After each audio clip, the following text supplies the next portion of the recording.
હતી નહીં. અમારો સંજ્ઞાનમાં સ્ટુડન્ટ્સના હિતમાં વિદ્યાર્થીને કેન્દ્રમાં રાખીને અમે પોતે આ નિર્ણય લીધું કે આ પહેલી વખત આ છોકરાઓનું નામ આવે છે એટલે આપણે પ્રવેશ રદ કરતા નથી. માત્ર એમને બધી જગ્યા જવા માટે પ્રતિબંધ મૂકીએ છીએ. આઈ કાર્ડ બતાવીને એ માત્ર કક્ષા ભરે અને એક્ઝામ પૂરતું જ એમનો પ્રવેશ માન્ય રહેશે. બાકી કોઈ જગ્યા એને જવાની છૂટ મળશે નહીં.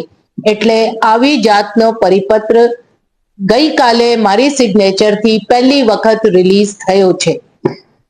બીજી વસ્તુ આ કે જે એફઆઈઆર થઈ છે, હું માનું છું કે પોલીસ એનો તત્પરે એના ઉપર સંજ્ઞાન લેશે અને આ બહુ જ સિરિયસ બાબત છે. કારણ કે ગુજરાત યુનિવર્સિટી બહુ જાણીતી યુનિવર્સિટી છે, આખા વિશ્વમાં એમનું નામ છે. આપણે ત્યાં લગભગ 350 જેટલા વિદ્યાર્થીઓ ભણે છે બહાર.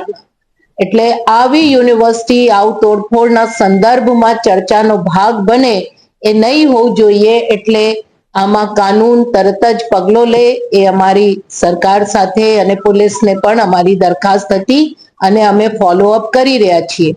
ત્રીજી વસ્તુ આ કે ગઈકાલે ઇન્ક્વાયરી કમિટી બેસી, ઇન્ક્વાયરી એ કરી અને આ ઇન્ક્વાયરીમાં અમારા અમુક એસ્ટેટ ઓફિસર્સ અને સિક્યોરિટી એજન્સીના મોટા લેપ્સીસ સામે આવ્યા છે.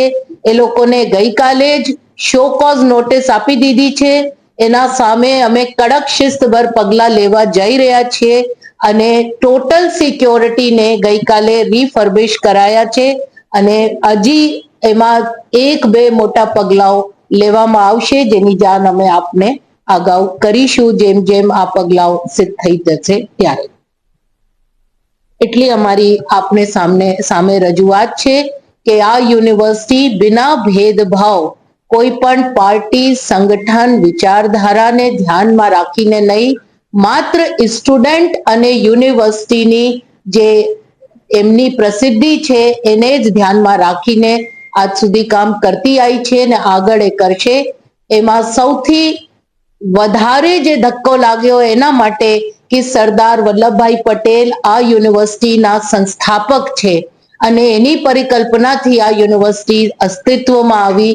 બાબા સાહેબ આંબેડકર, મહાત્મા ગાંધીજી એવા મહાપુરુષોને પણ એ લોકો બાદ નથી રાખ્યા અને જે બેરહેમી છે એના લખાણ, લેટર્સ અને પત્રો ફાડ્યા છે. સ્ટુડન્ટ્સ માટે એટલા માટે મુકાવવામાં આવતો હોય કે કોઈને કોઈ આગળ વધીને સંશોધનો કરવા હોય તો જે હકીકતો ઓલરેડી પબ્લિક ડોમેનમાં નથી ત્યાં મૂકવી હોય છે. એમાં જરૂરી નહીં બધી બાબતોથી એને જ્ઞાન હોય તો એવા જ્ઞાન યુનિવર્સિટીના આંગણે જ મળતું હોય છે. આ અભિપ્રાયથી બહુ જ ઇમ્પોર્ટન્ટ પણ સંશોધનો પછી મેળવેલ જે મટીરિયલ હતો એ ડિસ્પ્લે કરવામાં આવ્યો. હું બહુ જ ખાતરીપૂર્વક કહી દઉં છું આ ડિસ્પ્લેડ મટીરિયલ કોઈ વિચારધારાને એ કરવા માટે હતું જ નહીં, એકેડમિક રિસર્ચ મટીરિયલ હતું. એટલો જ મારે કહેવું છે. આપણા કોઈ પ્રશ્નો હોય તો મેડમ આપ કહી રહ્યા છો કે ભૂલથી લખાઈ ગયું હતું. જનરલી નહીં, હું નથી કહેતી ભૂલથી, હું ભૂલ નથી કહેતી. એ વખતે એફઆઈઆર કરાવવાની હતી. એફઆઈઆર માટે એક લેટર તરત જ અહીંયાથી સત્તાધીશ પાસેથી પોલીસમાં જાવ જોતું હતું અને જે તે વખતે ખાલી કુલ સચિવે કર્યો એવું નથી, અમે બે સતત ફોન ઉપર સંપર્કમાં હતા. એ વખતે જે માહિતીઓ મળતી હતી એ માહિતીઓમાં જે ચહેરાઓ સામે આવતા હતા તો લાગ્યો કે આને પૂર્ણતયા પ્રવેશ બંધ રાખવું જોઈએ એટલે પ્રવેશ રદ કરવામાં આવ્યો.